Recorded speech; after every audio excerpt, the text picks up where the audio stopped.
오늘은 교회력으로 어버이 주일입니다. 오늘 이렇게 카네이션 꽃을 달고 예배를 드리는데, 우리 정말 부모님의 은혜와 사랑을 생각하면서 우리 감사하는 마음으로 예배하는 시간이 되기를 주님의 이름으로 축원합니다. 부모님의 은혜는 하늘보다도 높고 바다보다도 깊다, 그런 노래가 있죠. 정말 부모님의 은혜는 정말 너무나 크고 놀라운 것 같습니다. 우리를 이 땅에 태어나게 하신 부모님이 얼마나 소중합니까? 그런데 우리가 정말 그 부모님의 그 큰 은혜와 사랑을 우리가 잘 모르고 자라요. 젊을 때는 특히 그래요. 잘 모르고 자라다가 이제 결혼을 하고 아이를 낳아서 기르면서 엄마가 되고 아버지가 돼 보면 이제 그때 압니다. 우리 아버지 어머니도 나를 이렇게 예뻐했겠구나. 그런 생각이 들면서 그 아이를 키우면서 부모님의 사랑, 은혜를 알게 되고, 그러면서 뒤늦게 이제 부모님에게 더 잘하려고 그런 마음을 갖게 됩니다. 정말 늦게라도 우리가 부모님의 은혜와 사랑을 깨달을 수 있다는 것이 얼마나 귀한 일인지 모릅니다. 여기 계신 분들, 많은 분들이 부모님이 세상을 떠나시고 안 계신 분들이 많을 것이고, 아직도 생존해 계신 분들도 계실 텐데, 우리 오늘 이 시간 예배를 드릴 때 우리 살아계신 분, 부모님을 생각하면서, 혹은 돌아가셨다고 할지라도 우리 부모님을 생각하면서 우리 그 은혜에 감사하는 시간 되기를 주님의 이름으로 축원합니다. 사도 바울은 나의 나 된 것은 하나님의 은혜다, 그런 유명한 고백을 했습니다. 지금의 내가 있게 된 것은 하나님의 은혜다. 바울이 어떤 사람입니까? 기독교인들을 박해했던 핍박자잖아요. 예수님을 믿지 않았던 사람이에요. 근데 그가 예수님을 만났어요. 예수님을 믿게 되었어요. 그리고 더군다나 그가 이방에 나가서 복음을 전하는 자가 되었습니다. 그럴 때 바울이 고린도전서 15장에서 그런 고백을 해요. 내가 나의 나됨은 하나님의 은혜다. 정말 하나님의 은혜가 아니었으면 바울이 어떻게 예수님을 믿었겠어요? 어떻게 외국에 나가서 그렇게 많은 지역에 복음을 전할 수 있었겠습니까? 그것이 바울은 정말 하나님의 은혜다, 그런 것을 깊이 느꼈던 것입니다. 여러분들은 과연 어떻습니까? 여러분들의 인생을 이렇게 돌아볼 때 정말 하나님의 은혜가 크다, 정말 하나님의 은혜가 놀랍다, 인정이 되십니까? 한 30% 정도만 인정이 되는 것 같아요. 나머지 분들은 하나님의 은혜가 잘 믿어지지 않으시나요? 하나님의 은혜를 여러분 깨닫는 여러분들이 되기를 주님의 이름으로 축원합니다.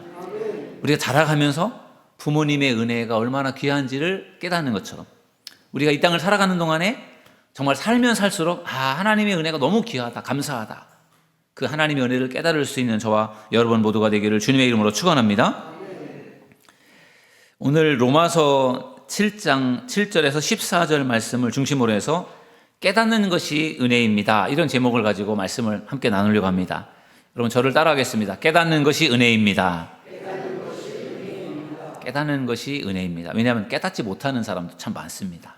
우리가 깨달으면서 살 수 있다는 것이 얼마나 귀한 일이고 감사한 일인지 모릅니다. 오늘 계속해서 이제 로마서 7장 말씀을 나누려고 하는데요. 세 가지로 나누어서 말씀을 나눌 텐데, 첫 번째로 나눌 말씀은 율법의 목적인데, 율법은 죄를 깨닫게 하는 것이다 라는 것입니다. 저를 따라하겠습니다. 율법은 죄를 깨닫게 하는 것이다. 지금까지 사도 바울이 로마서 1장부터 쭉 이제 7장에 오기까지 율법에 대해서 부정적인 입장을 취했어요. 율법에 대해서 부정적인 입장을 취했던 이유는 많은 유대인들이 율법을 중요하게 생각하고, 율법을 지키면 의롭게 된다, 율법을 지키면 구원받는다, 이렇게 생각을 한 거죠. 근데 그것이 잘못된 생각이기 때문에 바울이 거기에 대해서 변호하다 보니까 율법에 대해서 이제 부정적인 입장을 취했던 겁니다. 그런데 이제 오늘 이제 7장 중반에 들어오면서 바울의 일종의 율법에 대한 부정적인 입장들이 좀 달라져요. 그래서 오늘 이제 7절 말씀에 보면은 이렇게 말씀하고 있어요. 그런즉 우리가 무슨 말을 하리요? 율법이 죄냐? 그럴 수 없느니라. 율법이 죄가 아니다 그러면서, 율법으로 말미암지 않고는 내가 죄를 알지 못하였으니 곧 율법이 탐내지 말라 하지 아니하였더라면 내가 탐심을 알지 못하였으리라. 아멘. 율법으로 말미암지 않고는 내가 죄를 알지 못했다. 이런 얘기를 해요. 결국 율법이라고 하는 것이 무슨 역할을 하느냐? 율법의 역할, 목적은 죄를 깨닫게 하는 거라는 거예요. 죄를 알게 하는 것. 율법이 의롭게 되고 구원에 이르고 하는 그게 아니라 율법은 이것이 죄인지 아닌지를 그것을 알게 해주는 그런 깨닫게 하는 역할을 하는 것이 바로 율법이다라고 하는 것을 바울이 말해주고 있습니다. 율법이 주어지기 전에 인간은요 어떻게 살았습니까? 법이 없을 때 인간들은 자기가 생각하는 대로 살았던 거죠. 그러다 보니까 어떻게 되었을까요? 자기가 생각하는 대로 살다 보니까 다른 사람들의 생각과 달라서 부딪히게 되고 그리고 죄를 짓게 되고 내 생각대로 내 멋대로 살다 보니까 죄를 짓게 되는 거예요. 그러면서 죄를 점점점 더 짓게 되었죠. 그리고 점점점 그 죄로 인해서 결국은 그 죄의 결과는 사망이니까 사망에 이르게 되었고, 그런 모습들을 하나님이 지켜보실 때 인간이 자꾸만 죄를 짓고 죄로 인하여 사망에 이르고 이런 것들을 보면서 하나님께서 죄를 더 짓게 하지 않도록 인간들에게 죄에 대해서 좀 죄를 범하지 않도록 억제하도록 해야 되겠다, 그런 생각을 가지고 율법을 주셨다는 거죠. 율법에 보통 이제 율법 하면 우리가 613개 조항이라고 생각하는데요. 613개 조항의 율법에 하지 말아라라고 하는 계명이 365개가 있어요. 361년 365일과 똑같아요. 365개는 하지 말아라. 그리고 하라라는 계명도 많아요. 248개가 하라라는 계명이에요. 그 613개 조항의 그 율법을 우리가 그것을 우리가 주신 이유가 하나님께서 죄를 깨닫게 하기 위해서라는 거죠. 이렇게 하면 안 돼. 이렇게 해야 돼. 해야 되는데 부모를 공경하라고 하는 계명을 안 지키면 그건 죄가 되는 거잖아요. 하나님이 왜 다른 신을 섬기지 말라고 했는데 그것을 어기면 그 죄가 되는 거잖아요. 그래서 그 율법을 주신 목적이 죄가 무엇인지를 알게 하려고 율법을 주셨다는 것입니다. 바울이 로마서 3장 20절에서 이미 율법의 목적에 대해서 이미 말한 바가 있어요. 그래서 로마서 3장 20절 말씀을 보시면, 그러므로 율법의 행위로 그의 앞에 의롭다 하심을 얻을 육체가 없나니 율법으로는 죄를 깨달음이니라. 아멘. 그렇죠? 바울이 분명하게 로마서 3장 20절에서 이야기를 했어요. 율법의 어떤 그 목적, 기능이 뭐냐? 죄를 깨닫게 하는 것이다. 율법은 죄를 깨닫게 하는 것이다. 그래서 갈라디아서에 가면은 몽학 선생의 역할을 했다. 율법이 몽학 선생 같은 역할을 했다. 그렇게 말씀하기도 합니다.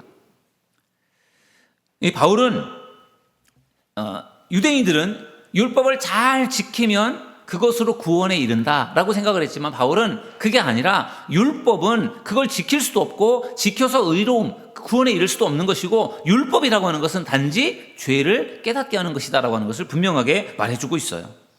바울은 율법이라고 하는 것은 죄를 깨닫는 것이다 라고 말하면서, 율법이 탐내지 말라 하지 않았으면 내가 탐심을 알지 못했을 것이다 라고 그렇게 고백을 합니다. 다시 한번 7장 7절 말씀 보시면 뒷부분에 빨간 글씨에 이렇게 말하고 있어요. 율법이 탐내지 말라고 하지 않았더라면 내가 탐심을 알지 못하였으리라. 그러니까 바울도 율법 때문에 탐심이 나쁜 것이구나, 그걸 알게 되었다는 것입니다. 여러분, 탐내지 말라라고 하는 계명이 10계명 중에 몇 계명인지 아십니까? 몇 번째 나오는지? 10번째 나오는 계명이에요. 이웃의 것을 탐내지 말아라. 탐내지 말라고 하는 계명을 가지고 바울이 이야기하면서, 내가 이 계명이 없었다면 나는 탐을 내는 것이 이것이 죄다라고 하는 것을 알지 못했다라고 하는 것을 이야기하고 있어요.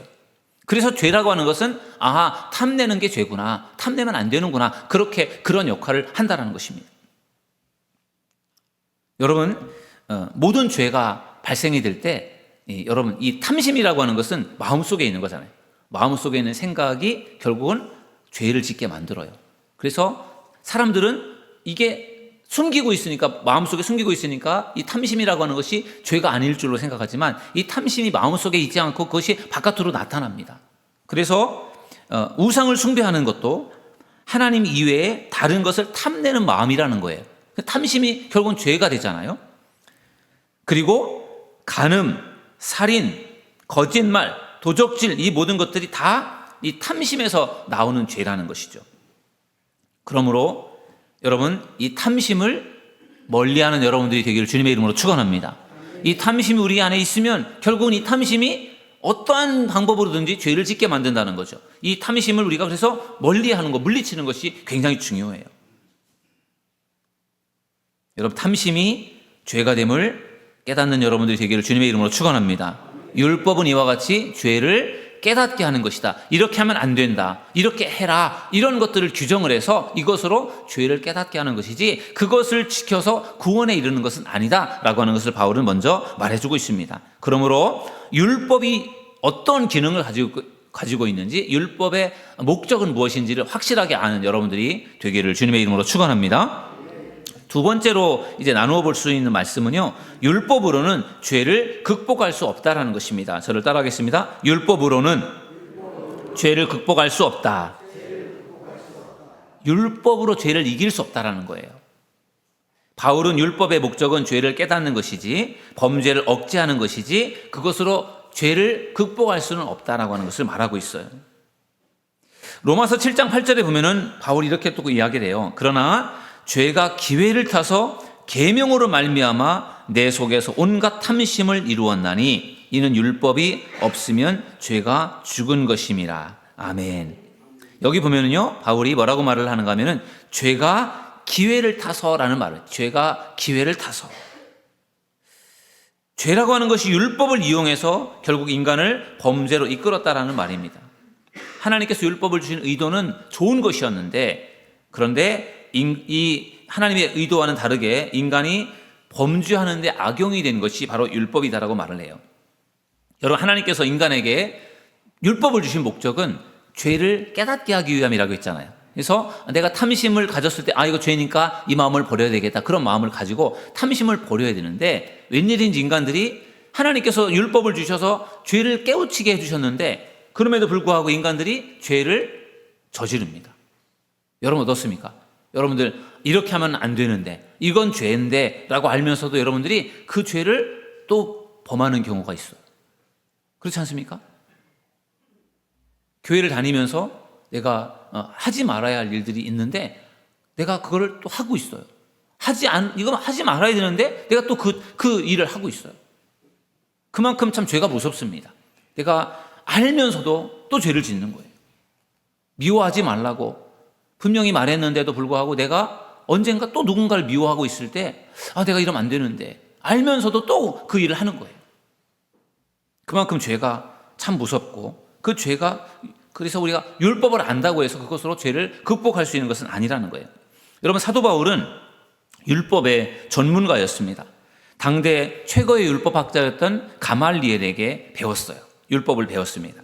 그래서 율법에 대한 아주 전문가인데, 바울이 오늘 본문에서 율법에 대한 말씀을 나눌 때 이런 이야기를 해요. 7장 9절에 보면은 전에 율법을 깨닫지 못했을 때에는 내가 살았더니, 내가 전에 율법을 깨닫지 못했을 때는 내가 살았다. 그건 무슨 말이냐면은 바울이 사실은 전에는 율법을 다 안다고 생각을 했어요. 율법을 최고의 선생님한테 배웠으니까 난 율법을 다 알고 있고 난 율법을 잘 지키고 있다, 이렇게 생각했기 때문에 바울은 자기가 살았다라고 생각을 했던 거예요. 난 율법을 잘 지키고 있기 때문에 난 살았다. 그런데 바울이 예수님을 만난 이후에 성령께서 바울에게 깨우쳐 주시는 깨우침을 통해서 율법의 의미를 다시금 알게 되었는데, 그때 자기가 생각해 보니까 내가 율법을 잘 지키는 줄로 생각을 했는데 내가 잘 못 지키고 있구나. 이것을 바울이 깨닫게 되었다는 것이죠. 그래서 내가 율법을 깨닫지 못했을 때는 내가 살았다, 나는 살아있다, 그렇게 생각을 했는데 사실은 그게 아니었다라고 하는 것을 바울이 말하고 있어요. 그러면서 9절 후반절에서는 바울이 이렇게 말을 해요. 계명이 이름에 죄는 살아나고 나는 죽었도다. 계명이 오게 되니까 죄가 살아나면서 나는 죽었다, 이렇게 말하고 있는데 이게 과연 무슨 뜻일까요? 이 이야기를 하와의 타락에서 한번 생각해 보면 좋을 것 같습니다. 계명이라고 하는 것이 왜 사람을 죽게 했는가? 여러분, 사탄이 하와를 미혹한 도구는 다름 아닌 계명이었습니다. 하나님께서 아담과 하와에게 계명을 주셨어요. 명령을 주셨어요. 에덴 동산의 모든 나무의 실과를 너희가 먹을 수 있지만 에덴 동산 중앙에 있는 선악을 알게 하는 나무의 실과를 먹지 말아라. 먹으면 죽는다. 이렇게 하나님께서 명령을 주셨단 말이죠. 하나님 계명을 주셨어요. 그런데 어느 날 마귀가 찾아와서 이제 하와를 유혹할 때 뭐라고 말을 하는가? 선악과를 하나님께서 먹지 말라고 하셨는데 그것을 가지고 사탄이 이렇게 말을 해요.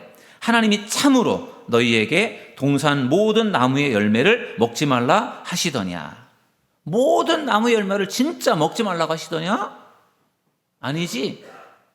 선악을 알게 하는 나무만 먹지 말라고 하셨지? 이렇게 말하면서 창세기 3장 5절에서 사탄이 하와에게 이렇게 말을 해요. 너희가 그것을 먹는 날에는 너희 눈이 밝아져 하나님과 같이 되어 선악을 알 줄 하나님이 아심이니라. 아멘. 하나님께서 먹지 말라고 말씀하셨는데 사탄이 그것을 가지고 하나님께 먹지 말라고 했지. 그런데 왜 먹지 말라고 했는지 아니? 그걸 먹으면 너의 눈이 밝아져서 하나님처럼 되니까 하나님이 이걸 먹지 말라고 하신 거야. 이렇게 말을 하니까 거기에 이 하와가 이제 그 거짓말에 속아 넘어갑니다. 그래서 관심도 없었던 선악을 알게 하는 나무를 보니까 보암직도 하고 먹음직도 하고 탐스럽기도 하고 그래서 결국은 선악과를 먹지 않습니까? 하나님이 주신 계명 그것은 절대로 먹지 말라였는데 그 계명을 교묘하게 속여서 그걸 가지고 먹으면 하나님이 된다라고 말하니까 하와가 거기에 속아서 결국은 선악을 알게 하는 나무의 실과를 먹게 된 것 우리가 너무나 잘 알고 있는 이야기입니다. 여러분 예나 지금이나 항상 죄는 이와 같이 율법으로 인간을 공격해서 속이며 죽게 한다는 것입니다. 그래서 율법이라고 하는 것이 이것이 죄를 극복할 수 없다는 거예요. 율법을 아무리 지키려고 해도 인간이 율법을 다 지킬 수가 없어요. 그래서 사도 바울이 로마서 뒷부분에 가서 고백하는 고백 중에 이런 고백을 해요. 오호라 나는 곤고한 자로다. 누가 나를 사망의 몸에서 나를 건져내랴. 바울처럼 그렇게 믿음이 좋은 사람이, 바울처럼 율법을 잘하는 사람이 바울이 뭐가 부족하다고 그런 고백을 했겠어요. 나는 곤고한 사람이다. 누가 나를 사망의 이 법에서 나를 사망의 몸에서 나를 누가 건져낼 수 있겠는가? 바울은 결국은 자신의 육신의 연약함을 고백한 거예요. 아무리 율법을 지키려고 해도 지킬 수 없는 자신의 어떤 그런 연약함을 고백하면서 율법으로는 결국은 죄를 극복할 수 없다는 것을 그는 인정했던 것입니다. 여러분 우리가 아까도 말씀을 드린 것처럼 613개나 되는 율법 그걸 우리가 다 지킬 수가 없어요. 도저히 지킬 수 없습니다. 근데 지킬 수가 없는데 그걸 지키려고 애를 쓰니까 얼마나 어렵겠어요. 여러분 우리는 지킬 수도 없는 율법을 우리가 지켜서 구원에 이를 수 있는 것이 아니고 우리는 그 율법으로 죄를 우리가 극복할 수 있는 것이 아니라 우리가 죄를 극복할 수 있는 것은 예수 그리스도이심을 믿으시기를 주님의 이름으로 축원합니다. 우리가 율법을 지켜서 구원에 이르는 것이 아니라 예수님을 믿고 예수님을 의지할 때 우리는 죄를 극복하고 우리가 구원에 이를 수 있게 되는 것을 믿으시기를 주님의 이름으로 축원합니다. 그래서 우리가 율법을 의지하는 것이 아니라 우리가 예수님을 의지하는 거예요. 율법 아래에 있어서는 우리가 구원에 이를 수 있는 것이 아니라 믿음 안에 예수님의 은혜 안에 있을 때 우리가 구원받게 된다는 것을 믿으시기를 주님의 이름으로 축원합니다. 마지막 세 번째로 나눌 말씀은요, 죄에 대한 애통함에 대한 부분이에요. 저를 한번 따라서 하실까요? 죄에 대한 애통함이 있어야 한다. 여러분 안에는 과연 죄에 대한 애통함이 있습니까? 내가 왜 이렇게 살지? 내가 왜 자꾸 이런 죄를 되풀이할까? 내가 왜 이거밖에 안 될까? 내가 왜 자꾸 넘어질까? 이 죄에 대해서 안타까워하는 마음이 여러분들에게 과연 있냐는 거예요. 바울이 그 마음을 가지고 있었습니다. 로마서 7장 이제 14절 말씀에 보면은 바울이 이런 고백을 해요. 우리가 율법은 신령한 줄 알거니와 나는 육신에 속하여 죄 아래에 팔렸도다. 아멘. 율법이 신령한 줄로 알지만 그러나 나는 나를 보니까 육신에게 속해 있고 나는 죄 아래에 팔렸다. 이 죄 아래에 팔렸다라고 하는 것은 죄의 종이 되었다. 그냥 죄의 종로로 탄다. 죄가 하라는 대로 내가 움직일 수밖에 없는 그러한 연약함이 있다라고 하면서 자신의 연약함을 애통해 하는 것이죠. 여러분 다윗이 잘 아는 여러분들 다윗이 밧세바와 간음을 하잖아요. 밧세바는 유부녀였는데 더군다나 밧세바는 그 다윗의 정말 훌륭한 용사들 중에 한 사람이었고요. 우리아라고 하는 장군의 아내였어요. 다윗은 밧세바가 우리아의 아내인 걸 다 알고 있었어요. 그럼에도 불구하고 그 밧세바를 데려다가 간음을 하잖아요. 그리고 그 간음을 덮기 위해서 우리야 장군을 최전방의 전쟁터에 나가서 그를 죽게 합니다. 간접 살인까지 합니다. 그리고도 다윗은 자기가 그것을 잘못했다고 생각을 안 했어요. 왕이니까 할 수 있다 생각한 거예요.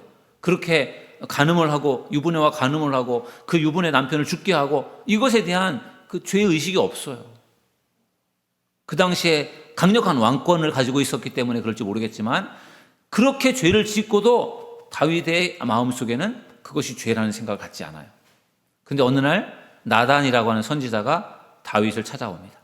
다윗에게 이야기를 합니다. 예를 들어서 하나밖에 없는 그 어린 양을 빼앗아간 그 비유를 들어서 설명을 하면서 다윗의 잘못을 지적을 합니다. 다윗이 그 이야기를 듣고 보니까 자기를 이야기하고 있었던 거죠. 유부녀를 자기가 취한 것, 그 남편을 죽게 한 것, 이것이 죄라고 하는 것을 알게 돼요. 깨닫게 됩니다. 나단의 이야기를 들으면서. 그래서 다윗이 회개합니다. 여러분, 다윗이 자기가 사랑하는 그 용사의 아내를 간음하고 그 용사를 죽게 하는 그러한 죄를 저질렀던 이 다윗이요, 자기의 죄를 지적하는 나단을 얼마든지 죽일 수 있잖아요. 그죠? 우리아도 죽였는데 뭐 나단 죽일 수 있잖아요. 감히 내가 한 일에 대해서 뭐 반기를 들고 내가 한 것에 대해서 문제를 지적하고 그것이 기분 나빠서 죽일 수 있단 말이에요. 근데 다윗이 그 나단 선지자의 말을 귀담아 들어요. 그러면서 이거 죄구나, 내가 잘못했구나, 그거를 그가 깨닫습니다. 그래서 그 죄를 회개합니다. 여러분, 그래도 다윗은 어떤 죄에 대한 감각이 그래도 있었던 거예요. 왕으로서 해도 된다라고 생각을 하고 했지만 나단의 이야기를 듣고 보니까 이거 내가 잘못했구나라고 하는 것이 인정이 되니까 죄를 회개한 겁니다. 여러분, 우리가 뭔가 잘못을 했을 때 우리가 그 잘못에 대해서 누군가가 이야기해주고 말씀을 들을 때 이거 내가 잘못한 것이다 이렇게 깨달아질 수 있는 여러분들이 되기를 주님의 이름으로 축원합니다.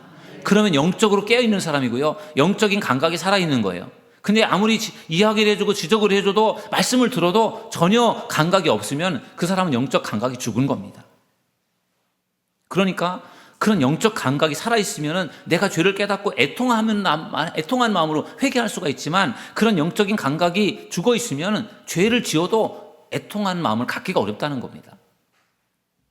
여러분, 에스키모들이 북극에 사는, 남극에 사는 에스키모들이 그 늑대를 사냥하는 방법이 있어요. 아주 시퍼렇게 날선 칼에 동물의 피를 잔뜩 묻혀서 그 칼을 얼립니다. 얼려서 얼음으로 이렇게 감싸서 얼려서 그 날선 칼이 숨겨져 있는 그 얼음 덩어리를 늑대들이 자주 출몰하는 곳에 갖다가 이렇게 놓습니다. 그럼 늑대들이 이제 피 냄새를 맡고 이제 거기를 오는 거예요.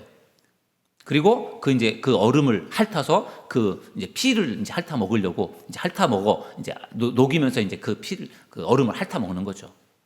그러면서 이제 나중에 그 칼에 묻어 있는 피를 이제 핥아 먹잖아요. 핥아 먹다가 어떻게 될까요? 결국은 그 칼을 핥아 먹다가 칼에 날에 혀가 배잖아요. 그런데 그 혀가 그 얼음을 핥다가 혀가 이제 그 거의 감각이 이제 둔해지고 마비가 된 거죠. 여러분, 그 얼음을 이제 먹다 보면 혀가 감각을 잃게 되잖아요. 그런 것처럼 이 늑대가 얼음을 핥다가 혀가 마비가 되기 때문에 그 칼날을 핥으면서 피가 나는데도 이게 자기 피인 줄을 모르고 계속 그걸 핥아 먹다가 나중에는 자기 피가 다 쏟아져 나와서 결국 죽는다는 거예요. 그렇게 해서 에스키모들이 그 늑대를 잡는다고 합니다. 늑대가 피를 핥다가 죽는 이유는 자기의 혀의 감각을 잃어버렸기 때문에, 그 차가운 얼음에 자기의 감각을 잃어버렸기 때문에 그 자기가 핥아먹는 피가 자기 혀에서 나오는 피인 줄을 모르는 거예요. 마귀가 우리에게 사용하는 수법도 굉장히 비슷합니다. 마귀는 우리에게 어떻게 보면 그 죄에 대한 감각들을 자꾸만 무디게 만드는 거예요. 그래서 죄를 지었을 때 이거 내가 이러면 안 되는데, 내가 죄를 짓고서 내가 이러면 안 되지 하고 죄를 깨닫고 회개를 해야 되는데 마귀는 계속해서 우리에게 어떤 죄에 대한 감각들을 자꾸 무감각하게 만들어서 자꾸만 죄를 짓게 만든다는 거죠. 그러다가 결국은 죄를 짓다가 나중에는 결국 그 죄 때문에 죽게 된다는 거죠. 마치 늑대가 피를 핥아먹다가 그 혀가 칼에 베어서 피를 흘려 죽는 것과 똑같은 경우예요. 그러므로 우리가 죄에 대한 감각, 그 죄에 대한 감각을 잃지 않는 저와 여러분 모두가 되기를 주님의 이름으로 축원합니다. 그래야 우리가 살 수 있습니다. 여러분, 종교개혁자 루터는 아주 경건한 사제였어요. 캐톨릭 신부였죠. 근데 루터가 하나님에 대한 관심을 가지고 성경을 읽다가 하나님은 너무너무 거룩하신 하나님이시다라는 것을 알게 됐어요. 그리고 하나님은 너무너무 거룩하신 하나님이신데 거기에 비하면 자기는 너무너무 죄가 많은 사람이다라는 생각이 들었어요. 그래서 막 죄책감 때문에 견딜 수가 없어요. 하나님 앞에 막 기도를 하는데 어느 날 하나님께서 루터에게 이렇게 말씀해 주셨어요. 루터야, 죄는 하나만 있어도 지옥에 간다. 100가지도 1000가지도 아니고 단 하나의 죄라도 영원한 지옥으로 가기에 충분하다. 하나님께서 루터에게 이런 말씀을 들려주신 거예요. 그렇지 않아도 지금 죄 때문에 지금 괴로워 죽겠는데 하나님께서 하시는 말씀이 죄는 하나만 있어도 지옥에 간다. 이 말을 들으니까 너무 무서운 거예요. 실질적으로 루터가 가장 친했던 친구가 벼락에 맞아 죽었거든요. 그걸 보면서 루터가 더 무서웠던 거죠. 하나님 앞에 잘못하면 내가 이렇게 친구처럼 죽을 수도 있구나, 그런 생각이 들어서 자기의 죄에 대한 굉장한 그 불안을 가지고 있었는데 하나님께서 죄는 하나만 있어도 지옥에 간다, 이 말을 들려주셨을 때 얼마나 이 루터가 두려웠겠습니까? 여러분, 하나의 죄만 있어도 지옥에 간다, 이게 사실일까요? 여러분, 사실일 수도 있고 아닐 수도 있지만 여러분, 아담과 하와가 죄를 몇 번이나 지었을까요? 아담과 하와가 죄를 한 번 지었어요. 선악을 알게 하는 나무의 실과를 따먹은 죄. 그죠? 그리고 그것 때문에 어떻게 되죠? 에덴 동산에서 추방이 되고 하나님과의 관계가 단절되고 그렇게 되잖아요. 한 번의 죄이지만 그 한 번의 죄 때문에 하나님과의 관계가 끊어져 버리는 거예요. 우리가 생각할 때 이 정도는 하나님 봐주시겠지, 한 번 정도는 하나님이 봐주시겠지, 이 정도는 하나님이 이해해 주시겠지, 우리가 그렇게 생각해서 우리가 죄를 지으면서 그냥 대충 넘어가는 죄들이 많아요. 근데 그 한 번의 죄가 하나님과 나를 단절시킬 수 있는 그러한 죄가 될 수 있다는 것을 우리가 기억할 수 있기를 주님의 이름으로 축원합니다. 우리가 어떤 죄를 지었을 때 그 죄를 깨닫는 것이 굉장히 중요해요. 그리고 그 깨달음이 있을 때 우리는 죄를 회개할 수가 있는 것입니다. 죄를 지어도 깨달음이 없으면 죄를 회개하지 않잖아요. 죄에 대한 깨달음이 있어야, 그리고 하나님 앞에 내가 이러면 안 되지라는 마음을 가지고, 애통하는 마음을 가지고 하나님 앞에 회개할 때 하나님께서 우리의 죄를 용서해 주시는 것이지, 죄를 깨닫지도 못하는데 어떻게 죄에 대한 애통함이 있겠어요? 여러분들은 과연 어떻습니까? 여러분들이 짓는 죄에 대해서 애통함이 있으신가요? 내가 왜 또 이런 죄를 저질렀을까?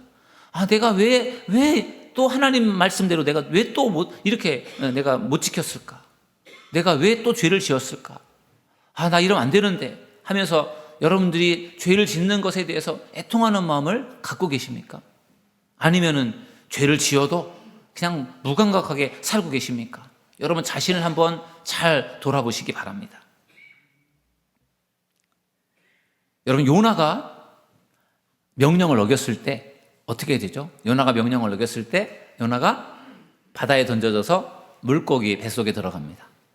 그리고 그 물고기 뱃속에서 3일 동안을 머물러 있어요. 여러분, 요나가 하나님의 명령을 어기고 하나님께서 니느웨로 가라고 했는데 다시스로 자기 멋대로 가다가 결국은 큰 물고기 뱃속에 들어간 거잖아요. 그러니까 요나가 물고기 뱃속에서 무엇을 했을까요? 그 속에서 자기가 이거 하나님 내가 명령을 어기고 내 마음대로 하다가 하나님께서 이렇게 나를 벌레를 줬구나, 나 죽었구나, 끝났구나, 그렇게 생각하면서 얼마나 거기서 뉘우치고 회개했겠어요. 얼마나 애통했을까. 내가 그러지 말았어야 되는데, 내가 니느웨로 갔어야 되는데, 내가 왜 하나님 명령을 어기고 내 마음대로 했을까. 그런 애통함이 있을 것 아니에요? 그러니까 요나가 그 물고기 뱃속에서 회개한 거예요. 하나님 잘못했어요, 용서해 주세요, 한 번만 기회를 주세요. 그렇게 애통하는 마음으로 하나님 앞에 회개하며 기도할 때 하나님께서 요나를 살려주신 줄로 믿습니다. 큰 물고기가 요나를 토해내었단 말이에요. 하나님이 하시는 일이 참 놀랍습니다. 하나님이 요나를 죄를 지었다고 하나님이 요나를 단칼에 그를 없애버리지 않으세요. 요나를 회개시키셔서 다시 요나를 사용하시는 거예요. 여러분, 우리가 뭔가 하나님 앞에 죄를 지었을 때 그 죄를 깨달을 수 있는 그러한 믿음의 사람들이 될 수 있기를 주님의 이름으로 축원합니다. 내가 왜 죄를 지었을까를 생각하면서 애통하는 마음으로 회개하는 여러분들이 되기를 주님의 이름으로 축원합니다. 그러면 하나님께서 우리의 죄를 용서해 주실 줄로 믿습니다. 우리는 이 세상에서 수많은 죄의 유혹 속에 살고 있어요. 때로는 그 죄의 유혹을 우리가 물리치기도 하지만 때로는 그 죄의 유혹에 걸려 넘어질 때도 있어요. 그러면서 내가 왜 이랬을까? 내가 왜 또 이런 죄를 저질렀을까? 그런 자신을 돌아보며 깨달을 수만 있다면, 회개할 수만 있다면 하나님께서 그 영혼을 용서해 주실 줄로 믿습니다. 오늘 깨닫는 것이 은혜입니다 라는 제목을 가지고 말씀을 나누었어요. 여러분, 율법은 죄를 깨닫게 하는 것입니다. 율법이 우리를 구원에 이르게 하는 것이 아니에요. 율법으로는 죄를 극복할 수 없어요. 율법을 아무리 잘 지키려고 해도 율법은 죄를 극복할 수 없어요. 오직 예수 그리스도를 믿어야만 우리는 죄를 극복할 수 있고 구원에 이르게 될 줄로 믿습니다. 죄에 대한 애통함이 있어야 됩니다. 죄에 대한 감각을 가지고 애통함을 가지고 회개해서 정말 늘 하나님과 좋은 관계를 유지하시고 하나님이 기뻐하시는 삶, 깨닫는 은혜를 경험하며 살아가는 저와 여러분 모두가 되기를 주님의 이름으로 축원합니다. 이 시간에 여러분 우리 찬양 한 장하고 우리 함께 기도하는 시간 갖겠습니다. 정결한 마음 주시옵소서. 우리 안에 있는 모든 죄를 회개하는 마음으로 함께 찬양하겠습니다. 정결한 마음 주시옵소서. 오 주님, 정직한 영을 새롭게 하소서. 정결한 마음 주시옵소서. 정결한 마음 주시옵소서.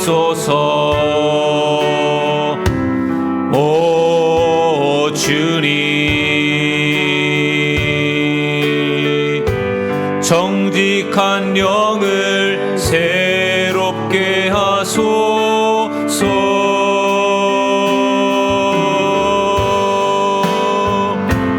나를 주님 앞에서 멀리 하지 마시고 주의 성령을 거두지 마옵소서. 아멘. 그 구원의 기쁨 다시 회복시키시고 변치 않는 마음 내 안에 주소서.